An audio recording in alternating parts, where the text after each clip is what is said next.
हिरवी मिरची, लसूण आणि कोकमचा आंबटपणा, अप्रतिम चव आहे आणि अगदी सोपं करायला.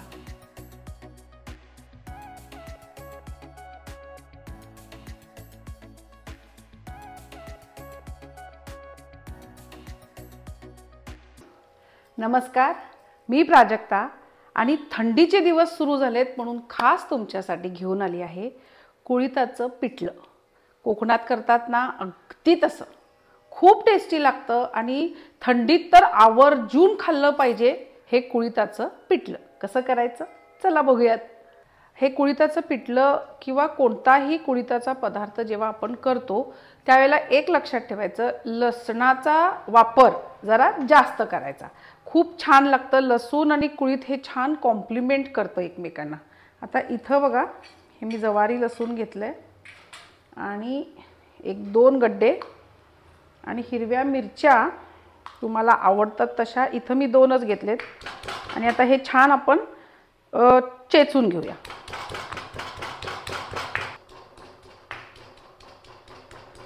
हां, आता इथं बघा असं हे ओबडदोबड आपल्याला ठेचून घ्यायचं आहे. आता फोडणीची तयारी. लोकांना कुळीथ काय आहे हेही माहीत नाही आहे. तर हे बघा, जसं आपली मटकी असते किंवा मसूर असते तसंच हे कडधान्य आहे. थंडीमध्ये जास्त प्रमाणात खाल्लं जातं कारण हे उष्ण असतं. उन्हाळ्यात वगैरे जास्त खात नाहीत. थंडीमध्ये मुद्दाम करून ह्याचे डोसे बनवले जातात. बऱ्याच गोष्टी, उसळी बनवली जाते, खूप गोष्टी बनतात. आज तुमच्यावर पिठलं शेअर करते पण बऱ्याच रेसिपी ऑन द वे आहेत. आता इथं बघा मस्तपैकी कढई गरम झालेली आहे.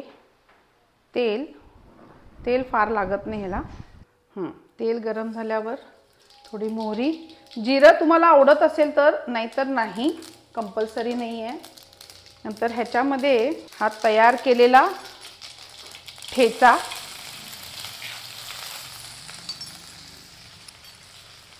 एक बारीक चिरलेला कांदा, खमंग अशी ही फोडणी बसली पाहिजे. याला फार ब्राऊन करायचं नाही, फोडणी छान बसली पाहिजे. खूप छान हिरवी मिरची आणि लसूण तळला गेला पाहिजे. खरं खूप ब्राऊन असं व्हायला पाहिजे असं नाही आहे. आता काय करायचं, ह्याच्यामध्ये 1 पाव चमचा हळद, हे पाणी वेस्ट नको जायला आणि थोडंसं पाणी घालते बस. आता ह्याला छान उकळी येऊ दे. मीठ आणि ह्याच्यात काय करायचं, कोकम घालायचे. ह्याला सोलं सुद्धा म्हणतात. एक 3-4 कोकम घालायचे. कोकमची चव खूप छान येते. आंबट गोड, गोड नाही, आंबट तिखट असं हे पिठलं तयार होतं. अशी छान उकळ आली की हे आहे कुळिथाचं पीठ. हे हलकंच असं जाड, तुम्हाला पातळ कसं आवडतं तसं तुम्ही करू शकता.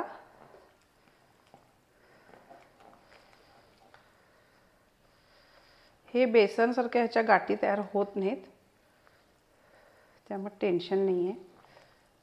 अगदी हलकंच, खूप जाड नाही करायचं, खूप पातळ नाही करायचं. पण जर तुम्हाला झुणकासारखं आवडत असेल तर तसं केलं तरीही चालेल. हे बघा,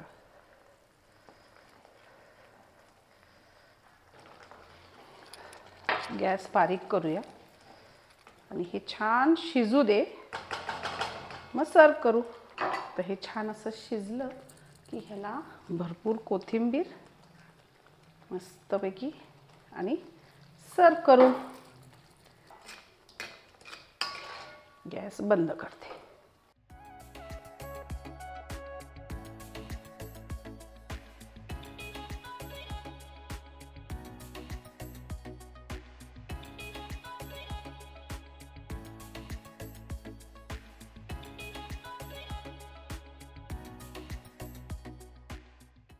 हिरवी मिरची, लसूण आणि कोकमचा आंबटपणा, अप्रतिम चव आहे आणि अगदी सोपं करायला. असं हे कुळिथाचं पिठलं रेडी आहे.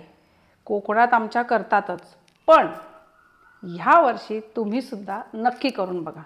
खूप सोपी रेसिपी आहे आणि आजकाल कुळीथ हे इझिली अवेलेबल आहे सगळीकडे. त्यामुळे आणा, त्याची छान पिठी करून आणा आणि मग हे पिठलं करून बघा. बाजरीची भाकरी असो, चपाती असो, ज्वारीची भाकरी असो किंवा गरमागरम भात आणि त्याच्यावर हे पिठलं, एक नंबर कॉम्बिनेशन आहे. ऑलरेडी माझ्या तोंडाला पाणी सुटते, मी आता जेवायला बसणार. पण तुम्हाला जर हे खायचं असेल तर बनवावं लागेल. बनवा आणि आवडलं तर लाईक करा, कमेंट्स करा आणि बघत राहा मास्टर रेसिपीज.